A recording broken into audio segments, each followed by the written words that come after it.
महाराज साहब, इस समय जो जनता के बीच में धर्म को लेकर जो भ्रम फैला हुआ है, धर्म के नाम पे जो रूढ़ियाँ फैली हुई हैं, इसका मुख्य अपन कारण क्या माने? क्या कहीं हमारे जो धर्म के जो प्रतिनिधि हैं, जो साधु लोग हैं, कहीं वो अपनी जिम्मेदारी से दूर तो नहीं हो गए या उनको आगे लाया नहीं जा रहा है? नहीं, ऐसा नहीं है। कोई भी जो उस मर्यादा को जानता है, उस व्यवस्था को जानता है जो परंपरागत थी, अगर वो उसका निर्वाह करता है तो उसको रूढ़िवादी कहना भी उचित नहीं है। दूसरी बात यह है कि अगर उन परंपराओं को हम ये कहते हैं कि वो रूढ़िवाद की आड़ में कोई एक व्यवस्था स्थापित करने का प्रयास है, वहाँ वो अनुचित है। क्योंकि राजा का जो राज था, उस राजा के राज में कोई भी गैर परंपरागत व्यक्ति साधु के वेश में नहीं घूम सकता था। वो परंपरागत होना उसका अनिवार्य था। उसके बहुत सारी ऐसी चीजें थी जिनकी जानकारी ली जाती थी, फिर वो साधु वेश में आ सकता था। अगर वो नहीं होता था तो वो साधु वेश ही धारण नहीं कर सकता था, और कदाचित उसने कर लिया और ये साबित हो गया कि वो गलत है, तो उसके लिए बहुत दंड थे।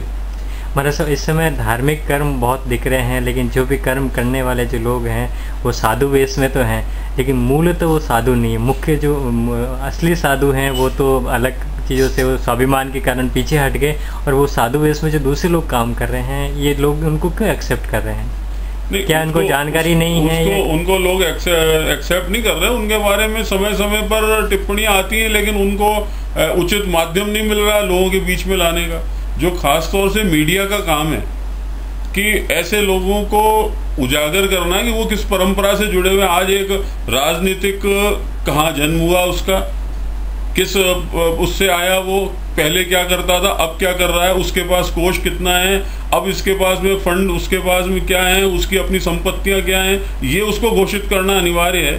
ठीक उस तरह से अगर एक साधु की भी सारी इस तरह की स्थिति सामने आ जाए तो सारा पता चल जाएगा कौन असली कौन नकली। हमारे देश में साधुत्व के नाम पे एक भगवा वस्त्र या सफ़ेद वस्त्र पहनने के नाम पे बार बार ये जो पैसे बनने वाले, जो करोड़पति बनने के धंधे सामने आ रहे हैं, अलग अलग तरह के उनकी बड़ी बड़ी संपत्तियां खड़ी करने के जो मामले सामने आ रहे हैं, साधु नहीं हो गए, साधु का वेश में करने को लगे, इसके लिए जिम्मेदार कौन है? क्या शासन आँख मूंदे हुए हैं, या कि ऐसा तो नहीं हमारे मूल जो साधु है, असली साधु हैं, वही थोड़े से अपने प्रति, अपने ऊपर जो या अपने नाम से जो लोग कर रहे हैं ऐसे धोखे, वो उनके प्रति थोड़े इग्नोरेंस कर रहे हैं? नहीं, देखिए इसमें दो बातें हैं। इसमें समान रूप से शासन और जनता दोनों जिम्मेदार हैं। क्या है कि आज ये स्थितियां चल रही हैं इस समय इस देश में कि पुलिस के वेश में नकली पुलिस घूम रही है, और उसके लिए इतना बड़ा शासन तंत्र होते हुए कोई उसके विरुद्ध कार्रवाई नहीं कर पा रहा। तो ये उन साधुओं से या उन संत महंतों से जो उस प्राचीन परंपरा के संवाहक हैं, उनसे ये अपेक्षा करना क्या उचित है कि वो उन लोगों पर एक व्यवस्था स्थापित करें कि वो कौन नकली घूम रहा है इस समय बाजार में।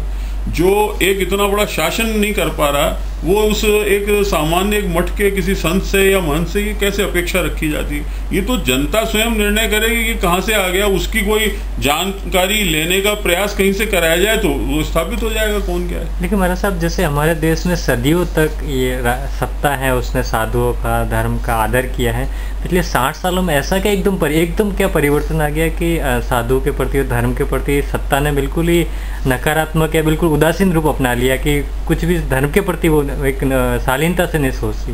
ऐसा कौन सा माहौल? मेरा एक मानना है कि जो लोग शासन में और सत्ता में बैठे हैं, वो लोग मूलतः सनातन धर्म के अनुयायी हैं। वो ये जानते हैं कि जो एक बहुत बड़ा वोट बैंक है वो हिंदू समाज है, और ये अगर हिंदू समाज अगर एकत्रित हो जाएगा, एकजुट हो जाएगा, तो हो सकता है उनकी वो सत्ता कायम नहीं रहे। इसलिए वो उसको खंडित